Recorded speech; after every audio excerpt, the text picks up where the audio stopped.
guys. Good to see you again. I just wanted to touch base with you about the final project for your Recreation and Leisure and Wellness unit. So on ESB today, I've posted these sheets. Okay, there's actually 3. This one's back to front right now.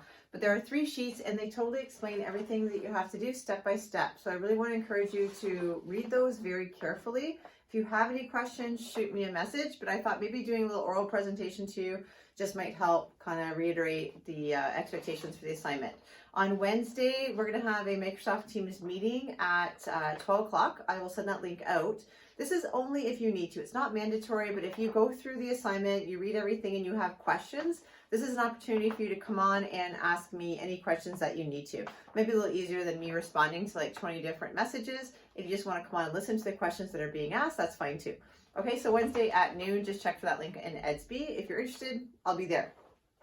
So you're going to be doing a final project for Recreation, Leisure, and Wellness, and we're going to be doing a community design. So we're taking all the information that you learned so far, and you're going to be designing your own ideal community that is rich in leisure and recreation activities for its citizens, and also promotes wellness.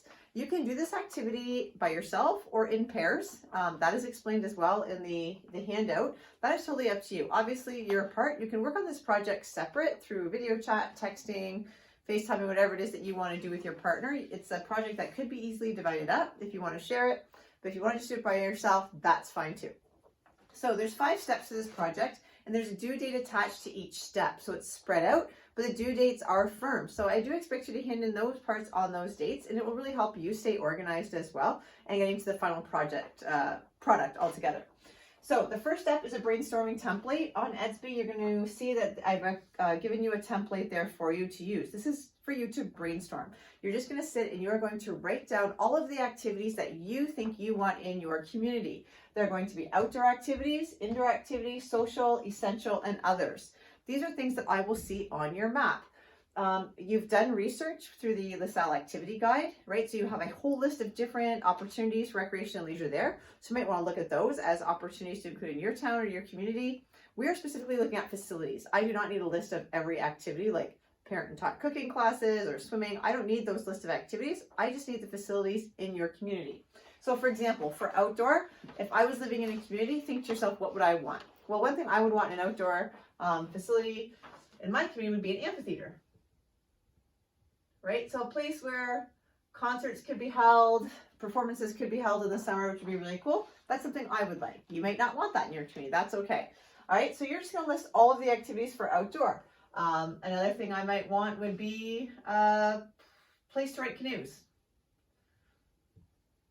Canoe rental. So I'm going to put that in outdoor. Okay. Then indoor, I'm going to think, what are all the indoor facilities I need for recreation and leisure? Well, one might be an ice rink. That's inside. I might need a gymnasium because I'm trying to offer lots of different activities like there are in the LaSalle activity guide. Okay. Social places, things where people can get together to interact and be well. One thing you might want to include in your social is a Tim Hortons. Lots of elder people like to go to Tim Hortons.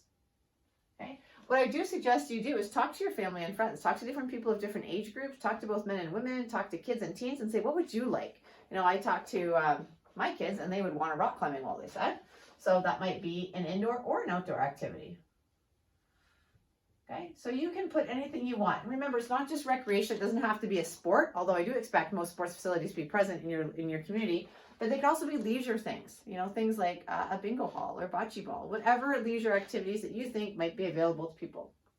Essential services are things that need to be in a town or community. Things I think of, things are like the police, right? Fire department, maybe a hospital, okay, schools. Okay, so these are essential. So anything essential services that a town has to have in order to function, think of our town. What do we have? Well, we have banks and we have a whole bunch of different things. And then other are things that you think you want to include in your town for leisure and recreation that maybe don't fit into any one of these specific categories. Something like a library, although a library can be social.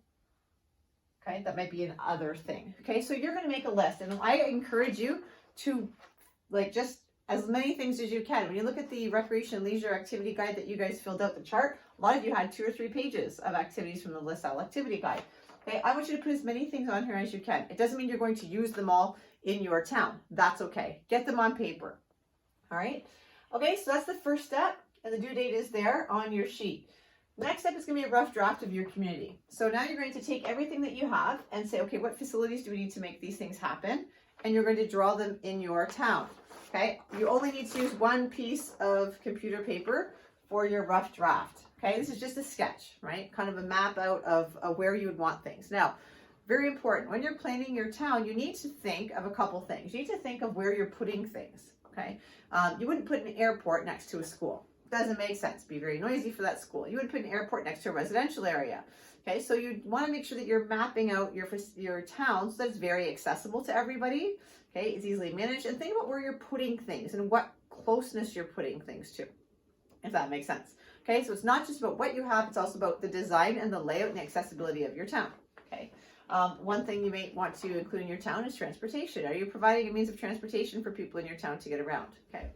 The next step is going to be your final drawing. You're going to send me your rough draft first. Okay, so brainstorming rough draft. I can look at it and I can give you a little bit of feedback and maybe some suggestions before you move on to your final draft.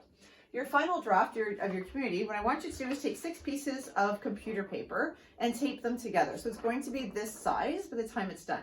If you happen to have a piece of Bristol board or chart paper at your house, you can use that, but do not go out to buy anything special. This works just as well. 6 pieces of paper taped together and you can draw. So now you're taking your sketch and you're moving it to your final draft. Okay, you can make changes from your rough draft to your final draft, right? Maybe the suggestions that I gave you, or you've changed your mind, or you thought, oh, this might work better. By all means, make a change. Okay, your final drawing is this sketch, but it needs to be at least outlined in a dark color so that I can see a picture of it and I can read everything. That's the other thing. It needs to be labeled very well. I don't expect you to draw buildings very well. This is not an art project, but for example, if you have a arena, right, an indoor arena, you can even just put a box and write indoor arena. Okay, if you have a residential area, I don't expect you to draw, 5,000 houses, but you might have, a crescent or a street, right? And you could just draw little houses around, and you can label residential area. Okay, so I don't expect, again, this to be a great art project, but I do expect to be able to see what you've got on there and have it labeled very clearly. After you do your final draft or your final community, you're going to send me a picture of that, and you're going to do an oral presentation. So you're going to stand with your final community drawing, and you're going to talk to the class about what you've done. You're going to talk about your design, talk about the name of your town, talk about what you put in your town, and discuss why you put things where you did and why. Okay? And you'll send that in to me. If you're working in partners, you can do a double videotape where you each tape yourself talking about a certain part of it, put it together, or you can send me 2 videotapes just presenting different parts of your project. And finally, you're going to do a 1-page wellness summary. You're going to write a 1-page summary about your town and how it touches on those 7 aspects of wellness. How do you provide opportunities for spiritual growth? How do you provide opportunities for career growth in your town, looking at what you've done? Okay, so these are the 5 steps to your project. If you are doing it in partners, again, it is easy to divide it up. Just make sure it's fair. If you work in partners, I'm going to be sending out a questionnaire at the end of the project to both of you, asking you what each of you did and if you think that you shared the project equally. And this might help me base your grade. So just because you're working in partners doesn't mean you're going to get the same grade.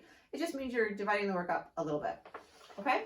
So if you have any questions, again, we will be live on Microsoft Teams on Wednesday at 12 o'clock noon. So you can log on there and you can ask me any questions you may have. So I would strongly suggest that today you take the time to read over the instructions very carefully. Talk to people. If you want to work in partners, grab a partner. And if you are going to work in partners, you just send me a message to let me know who you are working with so I know who's working alone and who's working together. And then Wednesday we will meet and answer any questions you have. Okay, if you have any questions in the meantime, feel free to shoot them to me through Edsby. As well, don't forget that you are still trying to reach out to your grade 8s. I know a lot of them haven't responded to you. That's okay. Maybe shoot them another message. I'm in touch with Mr. Patillo, letting him know who has been in touch and who hasn't been in touch. Just keeping those communication lines open. Ask them some questions, get some feedback, and hopefully they'll work out. Okay, guys, thanks a lot. Have a great day, and we'll see you Wednesday.